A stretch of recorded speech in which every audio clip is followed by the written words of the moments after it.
Hello friends, welcome back to my YouTube channel in learn together. Friends, आज हम discuss करेंगे MHN और HN AHN यानी कि मेडिकल सर्जिकल नर्सिंग और अडल्ट हेल्थ नर्सिंग के कुछ इंपॉर्टेंट क्वेश्चंस। और मैंने बहुत ही वीडियो आप लोगों के लिए अपलोड करा दिए हैं एंड अभी तक आप लोगों ने नहीं देखे तो मेरे चैनल पे जाके प्लेलिस्ट पे जाके देख सकते हैं एंड चैनल को सब्सक्राइब कर लीजिएगा। जैसे मैं कोई वीडियो अपलोड करूँगी तो आप लोगों के पास नोटिफिकेशन तो पहुँच ही जाएगा।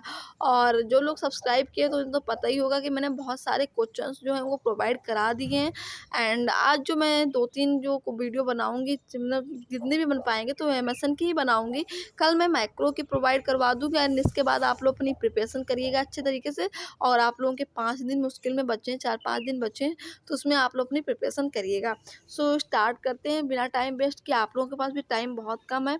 एंड सो फर्स्ट नंबर का क्वेश्चन है, डिस्क्राइब द पोलियोमाइलाइटिस। सो जितने भी आज हमने क्वेश्चन ही इसमें से लिए हैं, मतलब कि प्रीवियस ईयर के, वो मैंने लिए हैं कम्युनिकेबल लिख गया, कम्युनिकेबल डिजीज जो हैं उनके लिए, क्योंकि मैंने कोई भी वीडियो में कम्युनिकेबल डिजीज के क्वेश्चंस प्रोवाइड नहीं कराए हैं बिकॉज इसके जो क्वेश्चंस होते हैं वो बहुत ही कम आते हैं एग्जाम में। तो कम्युनिकेबल डिजीज के मैंने क्वेश्चंस इसलिए नहीं प्रोवाइड कराए, लेकिन फिर मैंने सोचा कि आप लोगों को कम्युनिकेबल डिजीज के भी क्वेश्चंस प्रोवाइड कराए जाएँ बिकॉज उसमें भी इंपॉर्टेंट क्वेश्चंस हैं।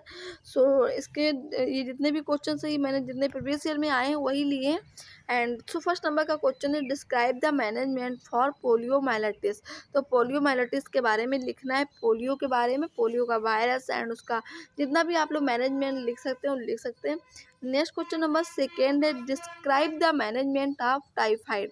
तो देखिए, कोई भी आप लोग कम्युनिकेबल डिजीज लिख रहे हैं, बैक्टीरियल हो या वायरल डिजीज हो, तो उसका पहले एजेंट लिख देना है, कॉजेटिव एजेंट। तो आप लोगों को पता होगा कि टाइफाइड का जो एजेंट है वो है साल्मोनेला टाइफी। नेक्स्ट हमारा क्वेश्चन है, right the complication of the तो ये आप लोगों का कॉम्प्लिकेशन ऑफ टाइफाइड। तो जब टाइफाइड हो जाता है तो आप लोगों को पता होगा 10 to 15 डेज का इसका जो होता है वो कोर्स होता है। एंड अगर बीच में आप लोगों ने कोई भी मेडिसिन स्किप कर दें तो उसका साइड इफ़ेक्ट बहुत ही बेकार पड़ता है। बट इसमें पूछा गया है कि अगर टाइफाइड हुआ है तो उसके कॉम्प्लिकेशन देखने को क्या मिलेंगे। कॉम्प्लिकेशन आप लोग आई थिंक समझते होंगे कि कोई भी डिजीज हुई है एंड उस डिजीज के, मतलब वो डिजीज है वो तो अलग है, उसके उसके बाद में बॉडी में क्या क्या अफेक्ट पड़ेगा। नेक्स्ट हमारा क्वेश्चन है, classify the dengue fever. Dengue fever को क्लासीफाई करना है, pathophysiology and manifestation of dengue fever. तो डेंगू फीवर को क्लासीफाई करना है एंड पैथोफिजियोलॉजी एक आप लोगों का लॉन्ग क्वेश्चन है, तो डेंगू फीवर आप लोग थोड़ा डिटेल में लर्न कर लीजिएगा। Classify of dengue fever and pathophysiology and manifestation of dengue fever. Next हमारा क्वेश्चन है, नेक्स्ट अभी हम एक आप लोगों को एक और वीडियो प्रोवाइड कराएंगे जिसमें आप लोगों को जितने भी मैं बताऊं डिफरेंस बिटवीन द, तो आप लोग उतने डिफरेंसेस याद कर लेना। और डिफरेंसेस जरूर आते हैं हर बार एक पेपर में, तो एक क्वेश्चन जरूर आता है डिफरेंस बिटवीन का। नेक्स्ट हमारा क्वेश्चन है, क्लासीफाई डेंगू फीवर तो हो चुका। क्वेश्चन नंबर 5 है, causative organism of the typhoid and cholera. तो इसका क्वेश्चन आंसर मैं ही बता देती हूँ क्योंकि 2 नंबर का क्वेश्चन है। तो टाइफाइड का होता है साल्मोनेला टाइफी एंड कॉलरा का आप लोग पता होगा विब्रियो कॉलरे। नेक्स्ट है, clinical classical sign of the tetanus. तो क्लासिकल साइन ऑफ टिटनेस क्या होता है आप लोगों को पता होना चाहिए बिकॉज देखिए, टिटनेस का जो मेन क्लिनिकल साइन होता है, जो मेन साइन होता है वो होता है लॉक जॉ। जो हमारा जॉ होता है वो लॉक हो जाता है एंड जो हमारी बॉडी होती है वो धनुष के आकार की हो जाती है। एंड मतलब इसके अदर्स में और क्या आएंगे, मतलब क्लासिकल साइंस की ब्रेडिकार्डिया आ जाएगा, टेकिकार्डिया आ जाएगा, फीवर आएगा जब कोई भी वायरस एंट्री किया है बॉडी में। तो आप लोगों को यही सब लिखना है। नेक्स्ट क्वेश्चन है, mention the route of transmission of the HIV। तो आप लोगों को पता होगा कि जो HIV होता है उसका रूट, एक बजे तो ये STD डिजीज है। STD डिजीज आप लोग जानते होंगे, सेक्सुअली ट्रांसमिटेड डिजीज। HIV जो है वो एक सेक्सुअली ट्रांसमिटेड डिजीज है, वो ऐसा कोई वायरस नहीं है। एड्स जो होती है इसी से बीमारी होती है, वायरस जो होता है एड्स का वो HIV ही होता है। तो ये नहीं होता है कि कोई भी पर्सन से उसे एड्स से हम उसके संपर्क में कांटेक्ट में बैठे हैं तो हमें एड्स हो जाएगा, ऐसा नहीं है। जब उसका ब्लड ट्रांसफ्यूजन होगा या फिर ब्लड हमारे बॉडी में चढ़ रहा है या फिर हम कुछ सेक्सुअली मतलब कोई भी डिजीज है और कोई भी पर्सन है तो मतलब सेक्स के थ्रू ही जा सकता है HIV का virus. Next, to investigation of the AIDS. तो टू इन्वेस्टिगेशन ऑफ एड्स जो है वो भी 2 नंबर का है।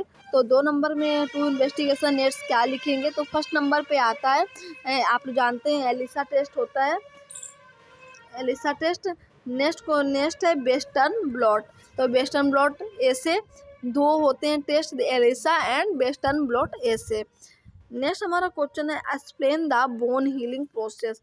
जो बोन है हमारी उसकी हील कैसे होती है, ये देखिए मस्कुलोस्केलेटल सिस्टम का क्वेश्चन है कि बोन हीलिंग प्रोसेस क्या होता है, आप लोगों को पता होना चाहिए। एंड फ्रैक्चर भी बहुत इंपॉर्टेंट, जब मैंने सेकेंडरी का एग्जाम दिया था तो उसमें फ्रैक्चर आया था, तो आई होप बहुत ही इंपॉर्टेंट ही है फ्रैक्चर।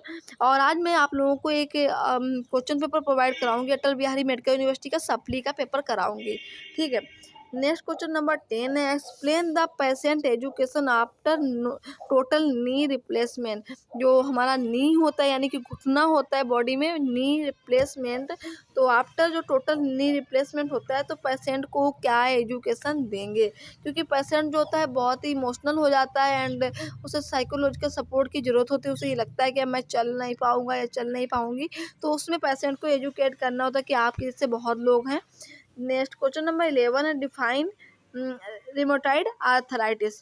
तो क्या होता है रिमोटाइड आर्थराइटिस, आप लोगों को पता होना चाहिए।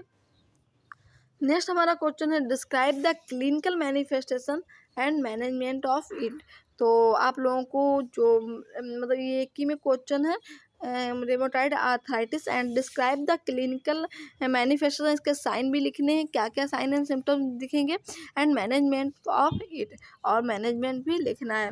नेक्स्ट हमारा क्वेश्चन नंबर 12 है describe rehabilitation of the patient after below re amputation. देखिए फ्रेंड्स, आप लोग रिहेबिलिटेशन का मीन समझते होंगे कि कोई भी पर्सन्स है अगर उसका नी रिप्लेसमेंट हो गया है, वापस वो उसी मतलब अपनी उसी पोजीशन में कैसे आएगा, मतलब कि रिहेबिलिटेशन मतलब पुनः उसी अवस्था में आ जाना, ठीक है। तो रिहेबिलिटेशन कैसे होगा पेशेंट का, अगर पूरा नी एम्पुटेशन हुआ है, कि मतलब नी के ब्लो एम्पुटेशन हुआ है, एम्पुटेशन मतलब कि वो पार्ट जो है वो हट जाना। नेक्स्ट हमारा क्वेश्चन 13 है ओस्टियोपोरोसिस। तो ओस्टियोपोरोसिस आप लोग जानते हैं विटामिन डी की ये डिफिशियंसी से ओस्टियोपोरोसिस हो जाता है। इसमें जो होता है बोन जो होती है वो स्टिफ हो जाती है, बहुत ही हार्ड हो जाती है। नेक्स्ट क्वेश्चन नंबर 14 है right in note on lumbar puncture.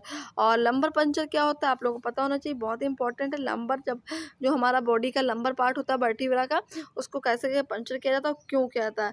Last question है एंड जो क्वेश्चन है वो लॉन्ग क्वेश्चन है, तो लॉन्ग देख लेते हैं, एक मैंने लॉन्ग भी दे दिया। Define the fracture and complication of fracture post operative nursing care applying nursing post operative nursing care applying nursing care, मतलब कि पोस्ट ऑपरेटिव नर्सिंग केयर क्या करेंगे जब पेशेंट का फ्रैक्चर हो गया है और फ्रैक्चर के बाद जब उसके ऊपर वो प्लास्टर चढ़ा हुआ है, तो उसके बाद हम लोग क्या पोस्ट ऑपरेटिव मैनेजमेंट करेंगे।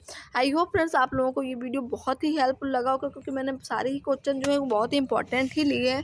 फ्रेंड्स मिलते हैं नेक्स्ट वीडियो के साथ, नेक्स्ट टॉपिक के साथ। अभी तक चैनल को सब्सक्राइब नहीं किया तो प्लीज़ चैनल को सब्सक्राइब करके जाइएगा। मिलते हैं नेक्स्ट वीडियो के साथ, नेक्स्ट टॉपिक के साथ।